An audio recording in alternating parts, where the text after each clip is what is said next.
नमस्कार, स्वागत है आप सभी का पंचलाइन में और मैं हूं आपके साथ हर्षदा जोशी।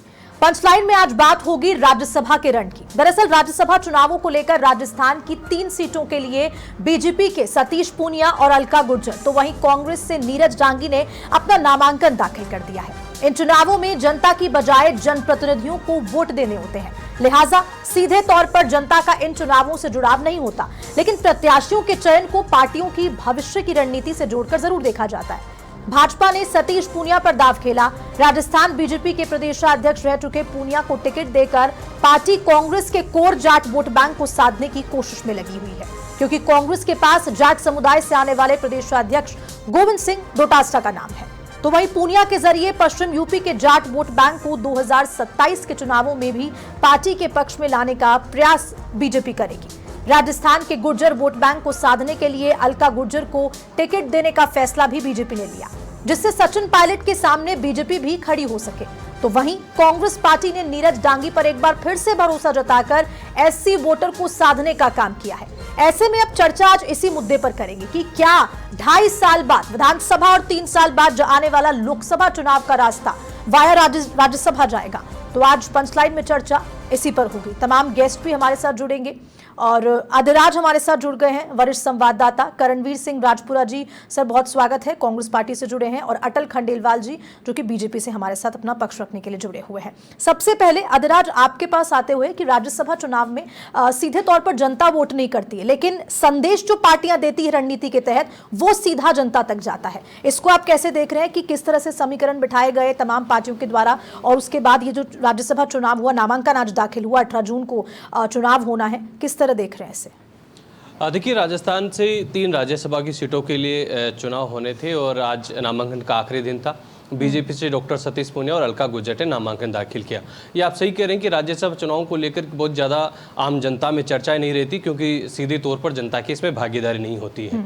लेकिन अगर संख्या बल के लिहाजे से देखें, राजस्थान में 10 राज्यसभा की सीटें हैं और जो आज जो नामांकन दाखिल किया गया है, जो अभी चुनाव हो रहा है 3 सीटों पर, इससे इसकी हार जीत से या इन चुनावों से ना तो बीजेपी की सेहत पर कोई प्रभाव पड़ेगा, ना कांग्रेस की सेहत पर कोई प्रभाव पड़ेगा। राजस्थान में 10 सीटें और 10 में से 5-5 दोनों पार्टियों के खाते में है, चूंकि 3 सीटें खाली हुई थी, 2 बीजेपी कांग्रेस की, और एक बार फिर से वो 2 सीटें बीजेपी के खाते में जा रही है, कांग्रेस के खाते में जा रही है। लेकिन ये साधारण चुनाव नहीं है, चूंकि राज्यसभा को लेकर बहुत ज्यादा चर्चा तो नहीं रहती है, लेकिन मैं ये कह सकता हूं कि जिस तरीके से बीजेपी ने जो प्रत्याशी उतारे हैं, जो उम्मीदवार बनाए हैं, उससे निश्चित तौर पर 2028 के विधानसभा चुनाव की एक डेमोग्राफी सेट की जा रही है। कह सकते हैं कि उसका एक उसकी रणनीति तय की जा रही है। देखिए, दोनों जो प्रत्याशी उतारे गए, जिनका संगठन से गहरा ताल्लुक है, दोनों ही संगठन में लगातार सक्रिय हैं। 2013 में अलका गुर्जर विधायक रही, उसके बाद से वो पार्टी की प्रदेश प्रवक्ता रही, प्रदेश उपाध्यक्ष रही, और दिल्ली में मौजूदा समय में राष्ट्रीय मंत्री हैं। 2 बार उनका टिकट कटा, 18 में उनको टिकट नहीं मिला, 23 में टिकट नहीं मिला, लेकिन वो पार्टी के खिलाफ ना तो उन्होंने निर्दलीय चुनाव लड़ने की घोषणा की और पार्टी के लिए वो काम लगातार करती रही। यही मौका था कि जब भारतीय जनता पार्टी ने एक संदेश दिया कि पार्टी के प्रति वफादार रहने वाले और संगठन में एक्टिव रहने वाले कार्यकर्ताओं को वक्त आने पर जिम्मेदारी दी जाती है। इसके जरिए संदेश देने का काम किया। सतीश पूनिया जो पार्टी के प्रदेश अध्यक्ष रहे और वो विधानसभा चुनाव हार गए, लेकिन जिस तरीके से संगठन को गढ़ने का काम वो करते हैं, संगठन के कामकाज में उनकी जो जिस तरीके से रुचि है और लगातार जो प्रभाव उन्होंने कार्यकर्ताओं में छोड़ा, कहीं ना कहीं उनको प्रत्याशी बनाकर। अधिराज, वापस मैं आपके पास लौटूंगी। हमारे साथ करणवीर जी जो कि कांग्रेस से जुड़े हुए हैं। सर, आपसे मेरा सवाल ये रहेगा कि नीरज डांगी को टिकट दिया गया, उनको प्रत्याशी बनाया गया, कोई नया नेतृत्व, कोई नया चेहरा क्यों नहीं सामने लाया गया? ये है, युवा चेहरे हैं। एनएसयूआई से लेकर यूथ कांग्रेस की राजनीति उन्होंने की है, और दलित का चेहरा फेस है, आदिवासी लोगों की आवाज को मुखरता से रखते हैं। उनका कार्यकाल आपने देखा है, और कांग्रेस ने फिर से जताया है कि जो देश के अंदर जिस तरह के दलितों के ऊपर अत्याचार बढ़ रहे हैं, आदिवासियों की आवाज को दबाया जा रहा है, तो कहीं ना कहीं उस तबके का बनता है कि वो राज्यसभा में जाकर उस तबके की बात को मुखरता से रखे। तो वो काम नीरज डांगी जी सफलतापूर्वक कर रहे। कांग्रेस के निष्ठावान कार्यकर्ता है, तो कांग्रेस ने उनका नाम, उनका फेस आगे किया है, और कांग्रेस ही नहीं, पूरे जितने भी कांग्रेस के विधायक है, उन सबकी पहली पसंद नीरज डांगी जी थे, पार्टी की पहली पसंद नीरज डांगी जी थे। ठीक है, अब बीजेपी से हमारे साथ अटल खंडेलवाल जी जुड़े हुए हैं। अटल जी, किस तरह इस चुनाव को आप देख रहे हैं, क्योंकि आज जब बीजेपी मुख्यालय में नामांकन दाखिल होने से पहले तमाम, चाहे हम मुख्यमंत्री की बात करें, प्रदेश अध्यक्ष की बात करें, बीजेपी के नेतृत्व की बात करें जो राजस्थान से जुड़ा हुआ है, वो तमाम वहाँ मौजूद थे। एक खुशी का माहौल, बॉडी मूवमेंट भी काफी कुछ बोल रहा था। जिस तरह सतीश पूनिया और अलका गुर्जर की बात करते हैं, किस तरह से रणनीति बनाई गई है, दोनों को प्रत्याशी बनाया गया है?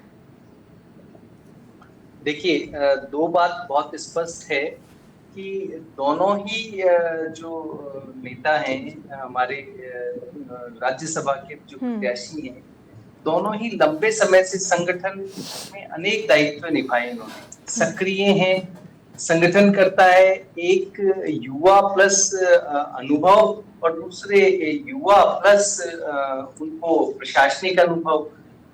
एक और बात कि देखिए, 2 सीट थी, एक महिला को दी और एक पुरुष को दी। इस मायने में भी हमने बराबरी, महिलाओं को बराबरी में लाने की कोशिश की। और देखिए, संजीदा है दोनों के दोनों। यहाँ से वो व्यक्ति जाना चाहिए जो राजस्थान के किसानों की बात वहां उठा सकता हो, जो यहाँ की जमीनी स्तर की प्रॉब्लम्स को राज्यसभा में, उच्च सदन में उठाए और उसे सॉल्व करने के लिए भी अपने विचार रखे, अपनी बात कहे और राजस्थान को विकास की ओर आगे ले जाने के लिए प्रेरित करता है। दोनों में ही ये बहुत खूबसूरती है। सतीश पूनिया जी हैं, उन्होंने देखिए आप अलग अलग दायित्व पे रहते हुए, अलग अलग तरीका की भूमिका निभाते हुए बहुत सारे युवाओं को साथ जोड़ा और सक्रियता बनाए रखी, और सक्रियता से वो अपने विचार भी रखते हैं और उसी विचार को अमली जामा पहचाने के लिए वो जमीनी स्तर पे कार्य भी करते। और जहां तक अलका गुर्जर जी की बात है, तो अलका जी भी बहुत ही संजीदा है, अपनी बात बहुत स्पष्टता से बोलती हैं और जमीनी कार्यकर्ता है। उनका अटल जी 2028 के चुनावों को लेकर भी ये रणनीति और ये नाम, मैं समझूं कि इन नामों को आगे किया गया है। मैं जरूर बात आप लोगों को स्पष्ट करना चाहूंगा। देखिए, जो मैंने देखा कि मतलब हमारी तरफ से इस तरह की कोई रचना नहीं की गई। जितनी आप कह रहे हो कि डेमोग्राफिकल हमने इस तरह के मूवमेंट लिए, ऐसा जाति को तो साधने की जरूर पूरी कोशिश की गई है अटल जी। क्या साधने की? जाति समीकरण को भी देख के आप लोगों ने मैं आपसे यही बोल रहा हूँ कि ये देखिए, जातीय समीकरण, क्षेत्र समीकरण, भाषाई समीकरण, वो हमारी पार्टी की नए विचारधारा है, न हम उसमें उस तरीके से आगे बढ़ते। हमने ये बहुत स्पष्ट कर रखा है, हमारी अपनी एक आइडियोलॉजी है।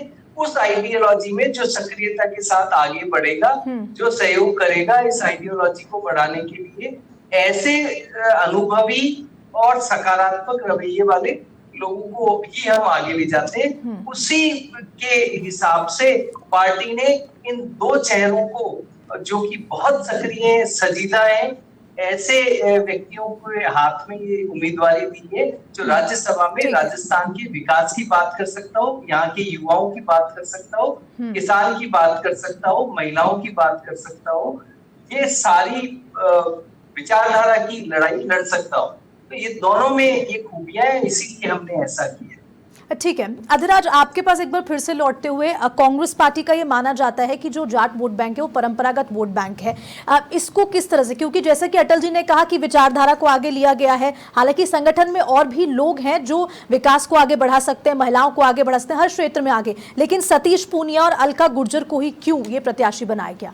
अधिराज देखिए हर्षदा, ये जो मैंने आपको पहले भी कहा कि ये उम्मीदवारों का चयन जो भारतीय जनता पार्टी मिशन 2028 की एक पटकथा की शुरुआत है, उसका एक हिस्सा है ये उम्मीदवारों का चयन। देखिए, लोकसभा चुनाव पर अब नजर डालें तो भारतीय जनता पार्टी को बड़ा नुकसान हुआ। पूरा जो शेखावाटी अंचल है, जो जाटलैंड को तौर पर जाना जाता है, चाहे वो सीकर, झुंझुनू, चूरू, 3 सीटें हार गई। पूर्वी राजस्थान में जो गुजर मीणा बेल्ट जाना जाता है, जहाँ पर बड़ी आबादी गुजर और मीणाओं की, वो दौसा, भरतपुर, करौली, धौलपुर और टोंक सवाई माधोपुर, 4 सीटें बीजेपी चुनाव हार गई। और इन दोनों नेताओं का जो चयन किया गया है, सतीश पुनिया शेखावाटी से आते हैं, जाटलैंड से आते हैं और जाट समाज से आते हैं, अलका गुज्जर पूर्वी राजस्थान से आती है और गुज्जर समाज से आती है। तो निश्चित तौर पर ये जो इनका उम्मीदवारों का चयन किया गया है हर्षदा, ये 2028 की सियासी पटकथा का एक हिस्सा है। चूंकि जिस तरीके से नुकसान भारतीय जनता पार्टी को शेखावाटी में हुआ, तीनों लोकसभा सीटें हारी, सतीश पुनिया का अपना एक प्रभाव है जाट समाज में, चूंकि वो भारतीय जनता पार्टी के प्रदेश अध्यक्ष रहे, 4 बार महामंत्री रहे, हरियाणा के भाजपा प्रभारी रहे। तो कहीं ना कहीं उन सियासी समीकरणों की साधने की जो कोशिश है वो भारतीय जनता पार्टी की तरफ से की गई है। अलका गुज्जर को साधने की कोशिश की गई है, अलका गुज्जर के जरिए गुज्जर समाज को साधने की कोशिश की गई है। इसके साथ ही आगामी दिनों में और इस तरीके के बदलाव भारतीय जनता पार्टी में देखने को मिलेंगे, जो सीधे तौर पर मिशन 2028 की एक पटकथा का हिस्सा होगा। और जहां तक कांग्रेस की बात की जाए, इसी से आप प्रमाण लगा सकते हैं कि मौजूदा जो बीजेपी के राज्यसभा सांसद है, दोनों प्रत्याशियों को मिलाकर, क्योंकि इनका निर्वाचन लगभग तय माना जा रहा है, 5 बीजेपी के राज्यसभा सांसद हैं, 5 स्थानीय हैं, राजस्थान से आते हैं। कांग्रेस की बात की जाए तो कांग्रेस की 5 में से 4 बाहर के हैं, चाहे वो प्रमोद तिवारी हो, मुकुल वासनिक हो, रणदीप सुरजेवाला हो, सोनिया गांधी हो, एक नीरज डांगी स्थानीय है। उसकी एक कांग्रेस की अपनी एक मजबूरी है, चूंकि कांग्रेस की अन्य राज्यों में बहुत ज़्यादा हालात अच्छे नहीं है, स्थिति अच्छी नहीं है। तो जो केंद्र के नेता हैं उनको जहां पर पार्टी के अच्छे विधायक हैं, जहां पर सरकार है, वहीं से उनको ओबलाइज करना होता है। बीजेपी की स्थिति नहीं है, इसलिए बीजेपी स्थानीय नेताओं को साधने की कोशिश कर रही है। मूल ओबीसी के तौर पर मदन राठौड़ को जिस तरीके से राज्यसभा सांसद पहले उन्होंने भेजा, प्रदेश अध्यक्ष अभी बना रखा है। सतीश पुनिया जो जाट समाज से, राजस्थान में सबसे बड़ी आबादी जाट समाज की है, उस वर्ग से भेजा, क्योंकि जाट समाज का झुकाव प्रमुखता से कांग्रेस की तरफ रहता है। 2003 के बाद में वसुंधरा राजे जब यहाँ पर मुख्यमंत्री बनी, तब से धीरे धीरे जाटों का झुकाव बीजेपी की तरफ बना, लेकिन फिर भी ज्यादातर झुकाव कांग्रेस की तरफ रहता है। ठीक है अधिराज, इसका जवाब देखिए, कांग्रेस पार्टी से हमारे साथ जुड़े हुए हैं करणवीर जी, उनसे भी ले लेते हैं। करणवीर जी, कहीं ना कहीं क्या आप ये मानते हैं कि जो जाट वोट बैंक है कहीं ना कहीं कमजोर हुआ है और इसीलिए वहीं पर बीजेपी ने सेंध मारने की पूरी देखिए कोशिश की है, और बहुत रणनीति के तहत सतीश पूनिया और अलका गुर्जर का, जिन दोनों नाम पे हम जिक्र कर रहे हैं, उनका नाम प्रत्याशी के तौर पर लिया है? भारतीय जनता पार्टी का जाट कभी वोट बैंक रहा ही नहीं। मार्शल कौम है, गुज्जर है, जो किसानी राजपूत है, वो इनका वोट बैंक रहा ही नहीं। इन्होंने तो करणवीर जी ये नहीं कह रही कि उनका वोट बैंक रहा है, आपका ही परंपरागत जाट वोट बैंक रहा है, तो कहीं ना कहीं अब धीरे धीरे कमजोर वो पड़ता जा रहा है।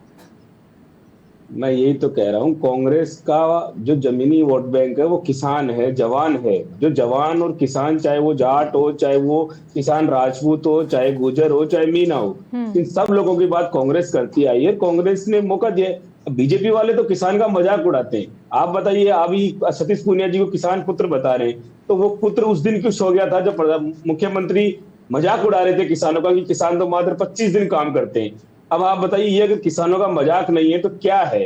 किसान जब रात दिन, जेठ की दोपहरी में, सर्दी में, बारिश के अंदर, इन विकट हालातों के अंदर राजस्थान की धरती से सोना उगलने का काम, अन्न को उपजाने का काम करता है, तो कहीं ना कहीं कांग्रेस जैसी पार्टी उनका सम्मान करती आई है। बहुत से किसान लोगों को हमारी पार्टी ने वो विंटेज दिया है, किसान केसरी, जो जिन नेताओं को कांग्रेस ने बनाया है वो तमाम तरह के लीडरशिप है, चाहे वो गुज्जर समाज में हो, चाहे वो जाट समाज में हो, चाहे मीणा समाज में हो, चाहे आप कह लीजिए आदिवासी समाज में हो, एससी समाज में हो, जनरल राजपूत समाज में हो, बहुत सभी लोगों को पूरा विंटेज दिया है कांग्रेस ने। और कांग्रेस तो धरातल की बात करती आई है, बीजेपी की तरह ढोंग नहीं किया है किसान होने का, किसान बताने का। क्योंकि भजन लाल जी भी अपने आप को किसान बताते हैं, पूनिया जी भी बताते हैं, और शेखावाटी के लोगों ने तो इन लोगों के झूठ के ऊपर इनको जवाब दिया है। पानी के नाम पर जिस तरह का कुठाराघात शेखावाटी के लोगों के साथ किया है, तो वो इस लॉलीपॉप में आने वाले नहीं है। इन्होंने फिर से अपनी ही पार्टी के राजेंद्र राठौड़ को, जो कई सालों से संघर्ष कर रहे थे, उनको अंगूठा दिखाने का काम किया है। अपने कार्यकर्ताओं का सम्मान नहीं कर पाए हैं ये लोग, लगातार उनको होशिये पर धकेलने का काम किया है। और कांग्रेस ने कार्यकर्ताओं की भी बात की है, और जो गरीब तबका है, निचला तबका है, आदिवासी तबका है, उनको भी आवाज देने का काम कांग्रेस ने किया है। लेकिन एक और सवाल आपसे ये रहेगा कि करणवीर जी, कि लगातार देखिए अगर हम नए चेहरों की बात करते हैं हमेशा से, तो बीजेपी नए चेहरा सामने लाती है। आखिरकार इस बार क्यों आप लोग नया चेहरा सामने नहीं लाए? एक बार फिर से नीरज डांगी पे भरोसा जताया गया, लेकिन नया नेतृत्व, नया चेहरा क्यों नहीं लाया गया? मैं दोबारा बता रहा हूँ मैडम, नीरज डांगी जी युवा चेहरे हैं, एससी का चेहरा है, उस गरीब दलित तबके की बात करने वाला चेहरा है जिसका शोषण लगातार पिछले काफी समय से हो रहा है। उन सबको अगर फेस वैल्यू देने का काम कांग्रेस कर रही है तो इसमें समस्या क्या है? और कांग्रेस तो अपने निष्ठावान कार्यकर्ताओं को हमेशा तवज्जो देती आई है। नीरज डांगी जी यूथ है, एनएसयूआई से राजनीति की है, उन्होंने जमीनी संघर्ष किया है, बांगड़ जैसे क्षेत्र की आवाज बनकर वो मुखरता से सामने आए हैं। लोगों को की जो दबी कुचली आवाज है उसको फेस करने का, उसको बढ़ाने का काम वो कर रहे हैं। और कांग्रेस की पूरी निष्ठा है, संविधान की बात कर रहे हैं, तिरंगे की बात कर रहे हैं। जिस तरह का शोषण, सामाजिक शोषण पार्टियां लगातार कर रही है उसके ऊपर मुखर होकर बात कर रहे हैं। तो कांग्रेस को ऐसे वॉरियर ही चाहिए। उन वॉरियर्स के रूप में नीरज डांगी जी सबसे पसंदीदा राय थी, फर्स्ट चॉइस थी कांग्रेस की, उसको आगे बढ़ाया हमने। ठीक है, हमारे साथ अटल जी लगातार बने हुए हैं। अटल जी, करणवीर जी का कहना है कि किसान की बात करते हैं और बीजेपी हमेशा किसान को उनका मजाक उड़ाती है, प्रधानमंत्री ने मजाक उड़ाया है। देखिए, पहले तो आप ही, इन्होंने बहुत सही बात की करणवीर जी ने कि किसानों का, गरीबों का और एससी एससी का, ये कह रहे हैं कि लंबे समय से शोषण करते आए। तो वो लंबे समय का जो राज था वो तो कांग्रेस का ही था और उन्होंने बड़ी बड़ी बातें की कि भी गरीबी हटाओ, ये हम एससी एसटी को इस तरीके से हम बाहर निकालेंगे। वोट तो लेते रहे, हमेशा से लेते रहे, लेकिन उनके लिए जो करना था वो नहीं किया। इसीलिए वो वोट जो इनका परंपरागत था वो छिन्न भिन्न हुआ। और अभी भी देखिए, बहुत सारी बात इन्होंने क्या की, इन्होंने या तो किसी ना किसी जाति को किसी से कंपैरिजन करके और टूटने की बात की। हम कह रहे हैं कि हम एक आइडियोलॉजी वाली पार्टी है, विचार संगत हम बात करते हैं, हमारे पर कोई फर्क नहीं पड़ता हमें और 5 साल बाद, 10 साल बाद, 15 साल बाद, हमारे पास 300-400 साल का प्लान है। हमारे कोई बहुत तेजी नहीं है कि ऐसा होने पर ऐसा हो जाएगा। हमारा विचार आगे बढ़ना चाहिए, ये देश आगे बढ़ना चाहिए, ये स्टेट आगे बढ़ना चाहिए। और मैं न क्षेत्र की बात कर रहा, न मैं किसी जाति की बात कर रहा और न किसी भाषा की बात कर रहा।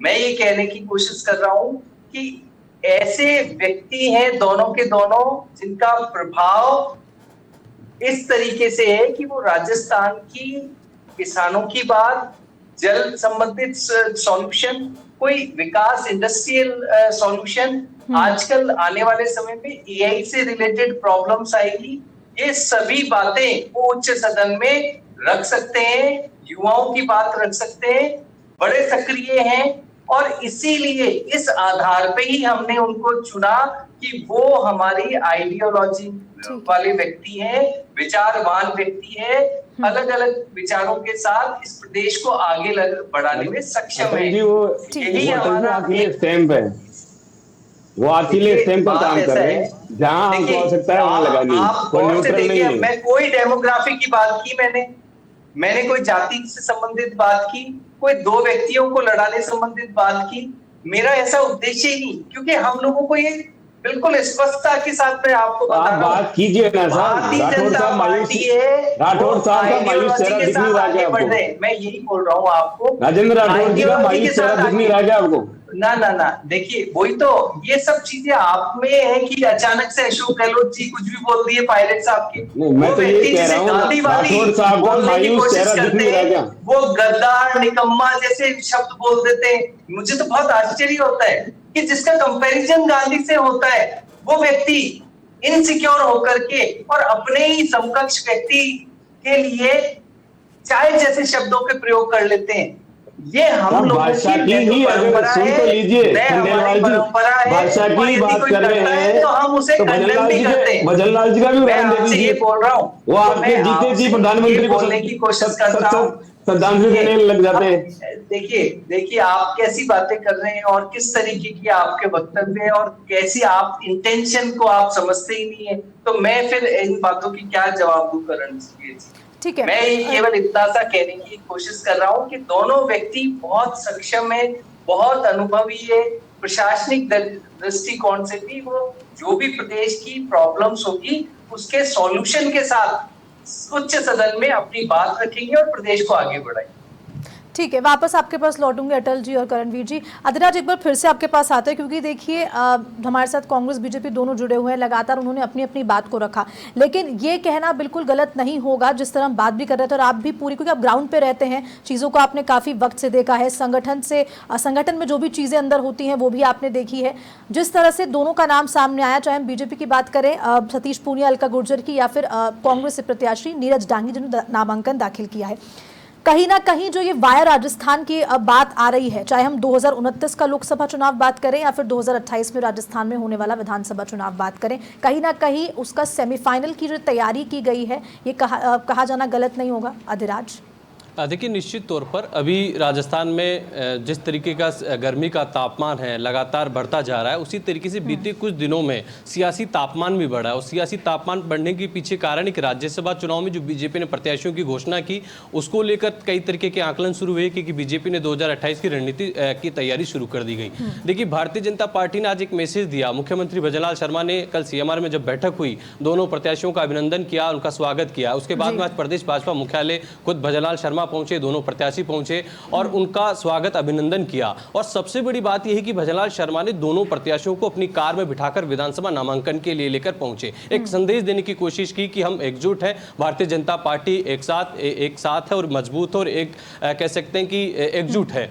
दूसरी तरफ इसी दरमियान पूर्व मुख्यमंत्री अशोक गहलोत का जो बयान आता है अपनी पार्टी के प्रति, सचिन पायलट को लेकर जो बयान दिया, वो काफी सियासी घमासान मचाए हुए। एक तरफ भारतीय जनता पार्टी एकजुटता का मैसेज दे रही है, राजेंद्र राठौड़ को भले ही प्रत्याशी नहीं बनाया, लेकिन वो काफी खुश मजाजी से बिना किसी चेहरे पर सेकंड के वो प्रदेश मुख्यालय पहुंचते हैं, विधानसभा पहुंचते हैं। और दूसरे पर अशोक गहलोत का ये बयान, तो आप देखिए 2023 में जिस गुटबाजी के चलते कांग्रेस की सरकार गई, जिस गुटबाजी के चलते जिस अंतरकलह से कांग्रेस को नुकसान हुआ और कांग्रेस की सरकार रिपीट नहीं हुई, अब जब एक तरफ बीजेपी मिशन 2028 की तैयारी करी, उसकी पटकथा लिख रही, वो मैसेज दे रही है अभी से उन तमाम सियासी समीकरणों को साधने की कोशिश करिए, जातीय समीकरणों को साधने की कोशिश करिए, जहां पर पार्टी कमजोर, उनको किस तरीके से मैसेज दिया जाए, वह कैसे मजबूत किया जाए, उसकी शुरुआत इस राज्यसभा चुनाव से हुई है। ये आप मानकर चलिए कि बीजेपी ने जो ये चयन किया है प्रत्याशियों का, ये 2028 की शुरुआत की अधिराज, वापस से मैं आपसे जवाब लूंगी इसका पूरा, लेकिन कांग्रेस पार्टी से भी जिस तरह का आपने जिक्र किया, 2023 की बात करी और 2028 की, मिशन 2028 की, क्योंकि सिर्फ बीजेपी पार्टी के लिए मिशन 2028 तो है ही कि इस तरह सरकार को रिपीट कराया जाए, लेकिन कांग्रेस पार्टी वापस से एक बार सत्ता में आए, उनके लिए भी ये बहुत बड़ी चुनौती बनी हुई है। करणवीर जी, क्या इसे बहुत बड़ी अब चुनौती आप मान रहे हैं? कांग्रेस पार्टी तो जनता के साथ होने वाले हर अन्याय को एक चुनौती के रूप में ले रही है और उसका बराबर मुकाबला कर रही है। कांग्रेस पार्टी ने हर मोर्चे पे भारतीय जनता पार्टी का विरोध किया है, चाहे वो सड़क की बात हो, पानी की बात हो, बिजली की बात हो। 2028 के लिए क्या कुछ हो रहा है वो मैं पूछ रही हूँ, 2028 के लिए क्या कुछ हो रहा है? बिल्कुल 2028 के लिए लगातार कांग्रेस पार्टी प्रतिदिन काम कर रही है। ये नहीं है कि आप चुनाव के नजदीक आते ही काम करेंगे, हम तो आज सड़कों पर संघर्ष कर रहे हैं। और कांग्रेस पार्टी तो दोबारा बताना चाह रही है कि 3 राज्यसभा सीटों का नामांकन हो चुका है। कुछ सियासी आंकड़े हैं जो बीजेपी के 2 सीटों के पक्ष में, हमारे पक्ष में 1 सीट है, पर कहीं ना कहीं कांग्रेस पार्टी इन लोगों को जो चुन के जा रहे हैं उनको कुछ सवाल देना चाह रही है। आप ERCP को राष्ट्रीय परियोजना बनाओगे, यमुना जल समझौते को लागू करोगे, क्या राजस्थान को पानी पिलाओगे? राजस्थान का जो बजट है, GST का जो पैसा राजस्थान को बराबर नहीं मिल रहा है वो मिलेगा। जो बार बार जावरलाल खर्रा यहाँ के जो मंत्री है वो कह रहे हैं कि हमारे पास सड़क बनाने के लिए डामर नहीं है, डीजल पेट्रोल के लिए हमारे पास व्यवस्थाएं नहीं है, हम सब्सिडी नहीं दे पा रहे हैं, जो सिलेंडर की जो किल्लत है उसको पूरा नहीं कर पा रहे। तो कहीं ना कहीं राजस्थान को कुछ एक्स्ट्रा मिलेगा क्या? इस डबल इंजन को आप बार बार लेकर उसका ढोल पीटते हैं, तो कहीं ना कहीं उस राजस्थान को उसका कोई बेनिफिट भी मिलेगा या नहीं मिलेगा? ये मान मनवाल राजेंद्र राठौड़ को बनाना है, नहीं बनाना है, सतीश पूनिया को बनाना है, नहीं बनाना है, अलका गुर्जर को रखना है, नहीं रखना है, बीजेपी के अंदरूनी मामले। कांग्रेस का तो सियासी हमला ये है कि राजस्थान के हक हकूक की बात को आप करोगे या नहीं करोगे। क्यों आप राजस्थान का हिस्सा दिल्ली के पास गिरवी रखा है आपने, पानी के नाम पर, बिजली के नाम पर, जो स्पेशल सब्सिडी के नाम पर, ये तमाम तरह की चीजें हैं। ठीक है करणवीर जी, थोड़ी सी वक्त की कमी है, माफी चाहूंगी मैं। बीजेपी से भी क्लोजिंग कमेंट ले लेते हैं। अटल जी, जिस तरह से करणवीर जी ने जो आरोप लगाते हुए आप पे नजर आ रहे हैं, उसका जवाब। देखिए, ऐसा है, कांग्रेस के पास अभी कुछ काम करने लायक कुछ भी नहीं है। वो दो बातों का विरोध कर रही है और आप देख रहे हैं कि गहलोत साहब भी कर रहे हैं। एक तो बीजेपी को लेकर के वो विरोध करते हैं किसी भी काम को, और दूसरा सचिन पायलट को लेकर के वो विरोध करते हैं। बस ये ऐसा ही चलता रहेगा, पहले भी ऐसा ही चलता रहा और सरकार गवा दी, और अब भी ऐसा ही चलता रहेगा। और ये ठीक है, इनके पास नहीं होगा काम। भारतीय जनता पार्टी रोजगार, जल, बिजली, आवास, स्वास्थ्य और उद्योग धंधों पर काम कर रही है, और राजस्थान को आगे बढ़ाने की कहाँ कर रही है? जो भरसक प्रयास होगा हम करेंगे। ठीक है, ठीक है, यही तो पूछ रहे हैं। ठीक है, बहुत बहुत शुक्रिया आप तीनों का जुड़ने के लिए। धीराज आपका भी बहुत शुक्रिया, करणवीर जी आपका शुक्रिया, और अटल जी आपका भी बहुत बहुत शुक्रिया पंच लाइन का हिस्सा बनने के लिए। फिलहाल के लिए पंच लाइन में आज के लिए इतना ही। नमस्कार।